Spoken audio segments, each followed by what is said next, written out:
हर साल की तरह इस साल भी आपने फिटनेस रेजोल्यूशन लिया, इंस्टाग्राम पे बहुत सारी ट्रांसफॉर्मेशन वीडियोस लाइक करी, बहुत सारी मोटिवेशनल वीडियोस देखी, मगर जब कुछ करने की बारी आई तो 90% लोग जो जनवरी में मोटिवेट होकर अपनी फिटनेस जर्नी स्टार्ट करते हैं, उनमें से ज़्यादातर लोग कुछ ही महीनों में क्विट कर देते हैं। इस वीडियो में मैं आपको बताऊंगा कि अगर मैं अपनी फिटनेस जर्नी 2024 में स्टार्ट कर रहा होता तो वो कौन सी मिस्टेक्स थी जिनको मैं अवॉइड करता और कैसे अपनी फिटनेस को और सस्टेनेबल बनाता। अगर आप अपनी हेल्थ को इम्प्रूव करने या फिजिक को चेंज करने के लिए मेहनत कर रहे हो तो ये वीडियो देखने के बाद आपको एक सही डायरेक्शन मिलेगी जिससे इस साल आप एक अच्छी प्रोग्रेस अचीव कर पाओगे। चलिए डिस्कशन को शुरू करते हैं। पहली मिस्टेक जो मैं अवॉइड करूंगा वो है over motivation and under planning. देखिए, मोटिवेट होना ठीक है, बट न्यू ईयर न्यू मी वाला क्राउड ओवर मोटिवेट रहता है। जैसे कि अब 6 पैक एब्स बनाऊंगा 6 हफ्तों में, या फिर भाग के 20 किलो कम कर दूंगा आने वाले 3 महीनों में। देखिए, अगर आप डेविड गॉगिन्स या फिर आप अंकित नहीं हो तो इतना एक्सट्रीम होना सस्टेनेबल नहीं है। जब हम प्लानिंग से ज़्यादा मोटिवेशन पे रिलाई करते हैं तो बहुत सारी प्रॉब्लम्स होती हैं। ओवर मोटिवेशन की वजह से होने वाली प्रॉब्लम में पहली प्रॉब्लम है वी नेग्लेक्ट हाउ टू। मतलब हमको हमारे गोल्स तक कैसे पहुंचना है, क्या नॉलेज चाहिए वहां तक पहुंचने के लिए, कैसा सिस्टम जनरेट करना पड़ेगा टू अचीव आवर गोल्स, क्या किसी गाइडेंस या हेल्प की जरूरत पड़ेगी, हम इन सारी प्लानिंग्स को इग्नोर करते हैं। सेकेंड मिस्टेक जो ओवर मोटिवेटेड लोग करते हैं अपनी फिटनेस जर्नी में, जिसको मैं अवॉइड करूंगा, वो ये है कि they are more result oriented than process oriented. रोज सुबह उठ के वेट चेक करना, 5 किलोमीटर रनिंग करके आए फिर वेट चेक किया, 2 दिन डाइट किया फिर वेट चेक किया, बार बार वेट चेक करना, ये शो करता है कि आप बहुत ज़्यादा रिजल्ट पे ऑब्सेस्ड हैं, ना कि प्रोसेस पे। मैं अगर अपनी फिटनेस जर्नी स्टार्ट कर रहा हूँ तो मैं फोकस करूंगा ज़्यादा प्रोसेस पे, ना कि रिजल्ट पे। मैं फोकस करूंगा कि कैसे मील्स को प्लान करना है, कैसे अपने प्रोटीन टारगेट को मीट करना है, कौन कौन सी एक्सरसाइजेस करनी है और उनमें कैसे बेटर होना है। जब हम प्रोसेस पे फोकस करते हैं we get better results. Result से बहुत ज़्यादा ऑब्सेस्ड होने के बाद अगर हमें रिजल्ट नहीं मिलता तो दैट लीड्स टू एंग्जाइटी और हम अपने ऊपर और प्रेशर लेते चले जाते हैं। अब इस प्रेशर की वजह से हम थोड़े इगोइस्टिक हो जाते हैं कि मैंने तो रेजोल्यूशन लिया था, मैं तो करके दिखाऊंगा, और एक नई प्रॉब्लम क्रिएट करते हैं। We start going extreme. हम अपने आप को पुश करने लगते हैं beyond our capacity and we start neglecting rest and breaks, जो किसी भी फिटनेस जर्नी के लिए बहुत ज़्यादा ज़रूरी है। इससे होता क्या है कि हम इस एक्सट्रीम लाइफस्टाइल को ज़्यादा दिनों तक सस्टेन नहीं कर पाते और गिव अप कर देते हैं। जब इतनी मेहनत करने के बाद भी एक्सपेक्टेड रिजल्ट नहीं मिलता तो हमको लगता है हम ही कम मेहनत कर रहे हैं और हम धीरे धीरे अपने आप को पुश करके और एक्सट्रीम होते चले जाते हैं। अगर 3 दिन जिम जाते थे तो 6 दिन जाना स्टार्ट कर देते हैं। अगर 1 घंटा एक्सरसाइज करते थे तो 2 घंटा शुरू कर देते हैं। हफ्ते में 6 दिन रनिंग शुरू कर देते हैं। मील्स को स्किप करना शुरू कर देते हैं। और ये सब एक्सट्रीम लाइफस्टाइल ज़्यादा दिन सस्टेन नहीं हो पाती। अब वो स्टेज आती है कि हम थक चुके होते हैं and we start looking for shortcuts. ऐसे में आपका ट्रेनर या आपका दोस्त बोलता है कि ये सप्लीमेंट ले ले, तेरा फैट लॉस जल्दी हो जाएगा, और हम कोई भी सप्लीमेंट लेना शुरू कर देते हैं। और जब उसके बाद भी रिजल्ट नहीं मिलता तो हम सब कुछ ट्राई करने के बाद थक हार के गिव अप कर देते हैं। और जब हम गिव अप कर देते हैं तो एक नई प्रॉब्लम क्रिएट होती है। This jeopardizes future chances of success, क्योंकि हमारा माइंडसेट बन जाता है कि फिटनेस मेरे लिए नहीं है और ये मेरे लिए बहुत मुश्किल है, मैं कभी फिट नहीं हो सकता। हम अपनी अनहेल्दी बॉडी, अनहेल्दी लाइफस्टाइल और अपनी सिचुएशन को एक्सेप्ट कर लेते हैं और मूव ऑन कर जाते हैं। We start living the same unhealthy life. तो ओवर मोटिवेशन और अंडर प्लानिंग की वजह से we start neglecting how to.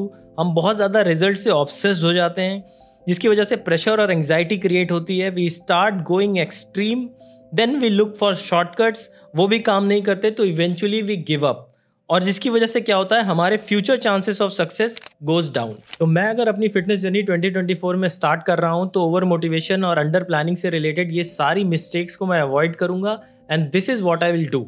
सबसे पहले मैं ये करूंगा कि I will set goals with realistic timeline. उसके बाद मैं प्लानिंग स्टार्ट करूंगा जिसमें कि आई विल सीक प्रॉपर नॉलेज। अगर मुझे लगता है कि इसके लिए जो नॉलेज रिक्वायर्ड है उसमें ज़्यादा टाइम लगेगा मेरी टाइमलाइन से, तो I will seek some guidance और हेल्प। उसके बाद I will make some small changes in my lifestyle जिसको मैं ज़्यादा लंबे समय तक सस्टेन कर पाऊँ। जैसे कि मील प्लानिंग पे फोकस करना, अपने डेली प्रोटीन टारगेट को मीट करना, स्ट्रेंथ ट्रेनिंग पे फोकस करना, एक्सरसाइजेस को समझना और उनको सही से परफॉर्म करना। मैं इन सारी चीज़ों पे फोकस करूँगा and then I will focus more on the process then the results. और मैं बार बार इस प्रोसेस को रिपीट करता रहूँगा and I will try to get better each time. Next है सेट राइट गोल्स। अगर मैं अपनी फिटनेस जर्नी 2024 में स्टार्ट कर रहा हूँ तो I will set right goals. Research also says that goal setting has positive effect on behaviour change. Now set right goal का मतलब क्या है? कॉमनली लोग गोल सेट करते हैं जैसे कि मुझे 1 महीने में 10 kg लूज करना है, या 6 हफ्ते में 6 पैक चाहिए, या फिर 2 महीने में बेली फैट लूज कर दूंगा। कॉमनली जो लोग ओवर मोटिवेटेड होते हैं वो इमोशंस में आके अपने गोल सेट करते हैं विद अनरियलिस्टिक टाइमलाइंस। आपका गोल मसल बिल्डिंग या फैट लॉस कुछ भी हो सकता है, बट उसकी टाइमलाइन रियलिस्टिक होनी चाहिए। और उस गोल से ऑब्सेस्ड होने के बजाय आपको फोकस करना चाहिए प्रोसेस ओरिएंटेड गोल्स पे। आपको रिजल्ट ओरिएंटेड गोल्स से बहुत ज़्यादा ऑब्सेस्ड होने की ज़रूरत नहीं है, जैसे कि रोज़ सुबह उठ के अपना वेट चेक करना या हर वर्कआउट के बाद अपने बाइसेप्स का साइज़ मेजर करना। इसके बजाय आपको फोकस करना है प्रोसेस ओरिएंटेड गोल्स पे। अब प्रोसेस ओरिएंटेड गोल्स क्या हैं आपके लिए? जैसे कंसिस्टेंटली 3 से 4 दिन वर्कआउट करना, अपने कैलोरी बजट के अंदर खाना, मील प्लानिंग को समझना और अपने डेली प्रोटीन टारगेट को हिट करना। अगर आप इन गोल्स पे फोकस करते हो तो आपका मसल बिल्डिंग, फैट लॉस अपने आप हो जाएगा। मैं एक एग्जांपल देके समझाता हूँ। मान लीजिए कोई स्टूडेंट है जिसको साल के एंड में एग्जाम देना है और वो सिर्फ ये सोच के पढ़ाई करता है कि मुझे मार्क्स लाने हैं, मुझे एग्जाम में मार्क्स लाने हैं, मुझे मार्क्स लाने हैं, तो वो कभी अच्छा स्टूडेंट नहीं बन पाएगा। अगर वही स्टूडेंट फोकस करता है कि उसके सामने जो सवाल आया है, जो चैप्टर है, उसके कॉन्सेप्ट को समझे और उसको अच्छी तरह से सॉल्व करे, तो उसके एग्जाम में भी अच्छे मार्क्स आएंगे और वो एक अच्छा स्टूडेंट बन पाएगा। तो ऐसे ही आपको अपने प्रोसेस पे ज़्यादा फोकस करना है रिजल्ट से। अगर आप अपने एक्सपेक्टेशंस को लोअर करके हार्ड वर्क करते रहते हो तो आपको बहुत अच्छे रिजल्ट मिलेंगे। नेक्स्ट है अंडरस्टैंडिंग फंडामेंटल्स ऑफ न्यूट्रिशन। अगर आप न्यूट्रिशन के बेसिक प्रिंसिपल्स समझते हैं तो आप फिटनेस इंडस्ट्री में होने वाली 90% स्कैम्स से बच सकते हैं। वरना कोई ना कोई आके आपको ग्रीन टी बेचेगा वेट लॉस के लिए, या हर्बल शेक्स देगा, या फिर कोई आपको डिटॉक्स डाइट करवाएगा, या कोई विपासना 21 दिन के कोर्स के नाम पे आपसे फास्टिंग करवाएगा। अगर आप मसल बिल्डिंग कर रहे हैं तो कोई आपको सप्लीमेंट बेचेगा, मास गेनर बेचेगा। अगर आप इन सब से बचना चाहते हैं तो आपको फंडामेंटल्स ऑफ न्यूट्रिशन सीखना चाहिए। और ये इतना आसान है, ये इतना बेसिक है कि एक 5th क्लास का स्टूडेंट भी इसको समझ सकता है। अगर आप अपनी फिटनेस जर्नी अभी स्टार्ट कर रहे हैं तो न्यूट्रिशन के बारे में आपको ये 4 बेसिक बातें पता होनी चाहिए। पहला है एनर्जी बैलेंस, दूसरा है नो योर मैक्रोज, और तीसरा है डेवलपिंग कैलोरी अवेयरनेस, और चौथा और लास्ट है रीडिंग न्यूट्रिशनल लेबल्स। इससे पहले कि मैं आपको शॉर्ट में बताऊं ये चारों क्या हैं, मैं इन पे डिटेल में वीडियो बनाने वाला हूं। और अगर आपको पसंद है एविडेंस बेस्ड न्यूट्रिशन और exercise information, then subscribe this channel. सबसे पहले बात करते हैं एनर्जी बैलेंस के बारे में। एनर्जी बैलेंस ही डिटरमाइन करता है कि आप वेट लॉस करोगे, वेट गेन करोगे, या आपका वेट मेंटेन रहेगा। इसको बहुत ही आसान शब्दों में अगर मैं समझाऊं तो मान लीजिए कि आप रोज 100 कैलोरीज बर्न करते हैं और आप अपने खाने से रोज 100 कैलोरीज ले रहे हैं, तो आप जितनी कैलोरीज ले रहे हैं उतनी ही बर्न कर रहे हैं, तो आपका वेट मेंटेन रहेगा। आप मेंटेनेंस कैलोरीज पे हैं। दूसरी कंडीशन ये है कि आप 100 कैलोरीज बर्न करते हैं मगर आप अपने खाने से 100 कैलोरीज से ज़्यादा कंज्यूम कर रहे हैं, 150 या 200 कैलोरीज कंज्यूम कर रहे हैं, तो आपका वेट गेन होता जाएगा, आप कैलोरी सरप्लस में हैं। तीसरा कंडीशन ये है कि आप मान लीजिए 100 कैलोरीज बर्न करते हैं मगर आप अपने खाने से रोज़ 100 कैलोरीज से कम कंज्यूम करते हैं, 80 कैलोरीज या 70 कैलोरीज कंज्यूम कर रहे हैं, तो आपका वेट लॉस होता जाएगा, आप कैलोरी डेफिसिट में हैं। इसी को कहते हैं एनर्जी बैलेंस का प्रिंसिपल। और अगर आप इसको जानते हैं, इसको समझते हैं, तो आप बहुत सारे स्कैम से बच सकते हैं। दूसरा न्यूट्रिशन बेसिक जो आपको पता होना चाहिए वो है नो योर मैक्रोज। अभी आप स्क्रीन पे जो मैक्रोज देख रहे हैं, किस मैक्रो में कितनी कैलोरीज होती हैं आपको पता होनी चाहिए। कार्ब में कितनी कैलोरीज होती हैं, फैट में और प्रोटीन में कितनी कैलोरीज होती हैं, ये आपको मालूम होना चाहिए। एनर्जी बैलेंस और मैक्रोज को समझने के बाद जो तीसरी चीज़ आपको डेवलप करनी है वो है कैलोरी अवेयरनेस। मैं कैलोरीज काउंटिंग की बात नहीं कर रहा हूँ यहाँ पे, मैं कैलोरी अवेयरनेस डेवलप करने की बात कर रहा हूँ। मतलब किस खाने में रफली कितनी कैलोरीज होती हैं, एक मील में इंग्रेडिएंट्स को मैनिपुलेट करके कैलोरीज को कैसे घटाया या बढ़ाया जा सकता है, ये आपको पता होना चाहिए। फॉर एग्जांपल एक आलू का पराठा मक्खन डाल के 600 कैलोरी का भी बनाया जा सकता है और एक 150 कैलोरी का भी पराठा बनाया जा सकता है। तो आपको पता होना चाहिए कि आपका कैलोरी बजट क्या है और आप कितनी कैलोरीज किस फूड में अफोर्ड कर सकते हैं। एनर्जी बैलेंस, मैक्रोज और कैलोरी अवेयरनेस डेवलप करने के बाद आपको पता होना चाहिए how to read nutritional labels. अगर आप किसी फूड पैकेज का न्यूट्रिशनल लेवल पढ़ते हैं तो आपको पता होना चाहिए कि 100 ग्राम में कितनी कैलोरीज हैं, कितना प्रोटीन है, कितना कार्ब है और कितना फैट है उसमें, उसकी पर सर्विंग में कितना प्रोटीन, कितना कार्ब और कितना फैट है। ये सब आपको बहुत ही बेसिक चीज़ें हैं जो आपको पता होनी चाहिए। मेरी लिस्ट में नेक्स्ट है स्ट्रेंथ ट्रेनिंग। अगर मुझे फिट होना है तो मैं अपने फिटनेस प्रोग्राम में स्ट्रेंथ ट्रेनिंग को ज़रूर शामिल करूंगा।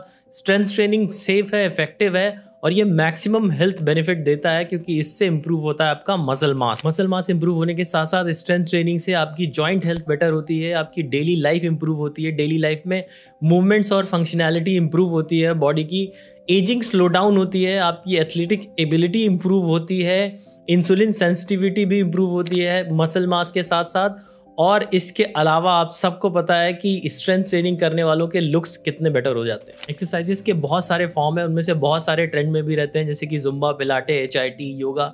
आप इनमें से कोई भी कर सकते हैं, बट उसके साथ साथ स्ट्रेंथ ट्रेनिंग को ज़रूर कंबाइन करिए। या फिर आपको कोई भी एक्सरसाइज, अलग एक्सरसाइज पसंद है, जैसे कि आपको रनिंग, साइकिलिंग, स्विमिंग ये सब करना पसंद है, तो आप वो करिए, बट उसके साथ साथ स्ट्रेंथ ट्रेनिंग को ज़रूर कंबाइन करिए। और अगर आपका गोल मसल बिल्डिंग या फैट लॉस है तो स्ट्रेंथ ट्रेनिंग आपको सबसे तेज़ रिजल्ट्स देगा। तो अगर आप एक बिगिनर हैं और अपनी फिटनेस जर्नी स्टार्ट कर रहे हैं तो एक well structured basic strength training program आपके पास होना चाहिए।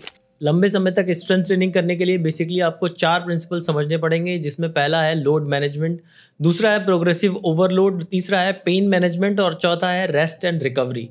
इन चारों प्रिंसिपल को, जो कि बहुत ही आसान है, इनको समझने के बाद आप लॉन्ग टर्म तक स्ट्रेंथ ट्रेनिंग को अपनी लाइफस्टाइल का हिस्सा बना पाएंगे। इन सारे प्रिंसिपल्स पे लेटेस्ट एविडेंस के साथ हम डिटेल में बात करेंगे आगे के वीडियोस में, तो subscribe this channel for more information. Next मेरी लिस्ट में है स्टेइंग एक्टिव। बहुत सारे लोग ये गलती करते हैं कि वो जिम जाना तो शुरू कर देते हैं या मॉर्निंग में एक्सरसाइज करना शुरू कर देते हैं, बट उसके बाद वो पूरे दिन बैठे रहते हैं, कोई भी एक्टिविटी नहीं करते, मूव नहीं करते और सिडेंट्री लाइफस्टाइल जीते हैं। दोस्तों ये सही नहीं है। Sedentary lifestyle is associated with many health risk and diseases. अगर आप जिम जाते हैं, एक्सरसाइज करते हैं, उसके बाद भी आपको दिन में एक्टिव रहना है, थोड़ा बहुत वॉक करते रहना है, मूव करते रहना है। अगर आपको कोई स्पोर्ट्स पसंद है तो वो कर सकते हैं, बट दिन भर बैठना सही नहीं है। इसलिए वॉक करिए। 8,000 to 10,000 स्टेप्स अगर आप करते हैं तो ये कैलोरीज बर्न करने में और आपके फैट लॉस में भी बहुत ज़्यादा हेल्पफुल होगा। दोस्तों अगर 2024 में मैं अपनी फिटनेस जर्नी शुरू कर रहा होता तो सबसे ज़्यादा जिस चीज़ पे मैं फोकस करता वो है हैबिट फॉर्मेशन। देखिए, आप कोई भी लाइफस्टाइल चेंजेस करते हैं, एक्सरसाइज या डाइट, अगर आप उसको अपनी लाइफस्टाइल का हिस्सा नहीं बनाते हैं, अगर आप उसको हैबिट नहीं बनाते हैं तो सब कुछ टेम्परेरी है। बहुत सारे लोग डाइट और एक्सरसाइज को एक टेम्परेरी चेंज समझते हैं। उनको लगता है अगर हम कुछ दिन डाइट और एक्सरसाइज कर लेंगे तो हम पूरी ज़िंदगी के लिए फिट हो जाएंगे। ऐसा नहीं है। जब तक आप एक अच्छी हेल्दी लाइफस्टाइल को अपनी लाइफ का हिस्सा नहीं बनाते हैं तब तक आप फिट तो हो जाएंगे, बट फिट रह नहीं पाएंगे। तो फिट हो जाना और फिट रहना पूरी ज़िंदगी, ये दो अलग अलग बातें। इसके लिए आपको ये सारे चेंजेस को अपनी लाइफस्टाइल का हिस्सा बनाना पड़ेगा। उसके लिए सबसे ज़रूरी है हैबिट फॉर्मेशन। अब किसी भी लाइफस्टाइल चेंज को एक हैबिट बनाने के लिए कुछ स्टेप्स फॉलो करने पड़ते हैं। जैसे पहला है स्टार्ट स्मॉल। एक वक्त में उतने ही चेंजेस करिए जितने आपको लगता है कि आप सस्टेन कर पाएंगे। दूसरा है मेंटेन योर कंसिस्टेंसी। आप जितने ज़्यादा कंसिस्टेंट रहेंगे उतनी आसानी होगी आपको हैबिट फॉर्मेशन में। तीसरा है मॉडिफाई योर एनवायरनमेंट। अपने आसपास उन चीज़ों को हटाइए जो नेगेटिवली इम्पैक्ट करती हैं आपकी हैबिट को। नेक्स्ट है build connection with people who have similar goal and interest. इससे आपको काफ़ी इंकरेजमेंट मिलेगा आपकी हैबिट को सस्टेन करने में। और उसके बाद है आपको अपनी प्रोग्रेस को सही से ट्रैक करना आना चाहिए। Track your progress properly. अगर आप फैट लॉस कर रहे हैं तो इस पर एक मैंने वीडियो बनाया है, वो आप जाके देख सकते हैं। और लास्ट स्टेप है सेलिब्रेट योर स्मॉल विन्स। इससे भी आपको काफ़ी इंकरेजमेंट मिलेगा उस हैबिट को लंबे समय तक कंटिन्यू करने में। इस टॉपिक पे काफ़ी अच्छी बुक्स अवेलेबल है मार्केट में। अगर आप उन बुक्स को पढ़ते हैं तो आपको काफ़ी हेल्प मिलेगी हैबिट फॉर्मेशन में। दोस्तों मेरी लिस्ट में लास्ट है इन्वेस्ट इन योरसेल्फ। दोस्तों हम इंडियंस खुद की हेल्थ पर खर्च करने में काफ़ी कंजूस हैं। मेरा मैसेज आपको ये है कि खुद में इन्वेस्ट करिए। ये एक एक्सपेंस नहीं है, ये एक इन्वेस्टमेंट है जो आपको बहुत अच्छे रिटर्न्स देगा फ्यूचर में। तो इन्वेस्ट इन गुड शूज़। अगर आप बैठ के ज़्यादा देर तक काम करते हैं तो अच्छी चेयर में इन्वेस्ट करिए, अच्छे मैट्रेस में इन्वेस्ट करिए। इन्वेस्ट करिए ऑनलाइन कोर्सेज में जिनसे आपको लगता है कि सही नॉलेज मिलेगी अपने गोल्स को अचीव करने में। इन्वेस्ट करिए कोचिंग प्रोग्राम्स एंड कोचेज़ में, एविडेंस बेस्ड कोचेज़ में। इससे ना सिर्फ अकाउंटेबिलिटी बिल्ड होती है बल्कि उनकी नॉलेज और एक्सपीरियंस से आप अपने गोल्स को काफ़ी जल्दी अचीव कर पाएंगे। अगर ये वीडियो आपको पसंद आया तो इसको लाइक करिए। बहुत सारी एविडेंस बेस्ड इन्फॉर्मेशन लेके आता रहूँगा। मिलते हैं नेक्स्ट वीडियो में।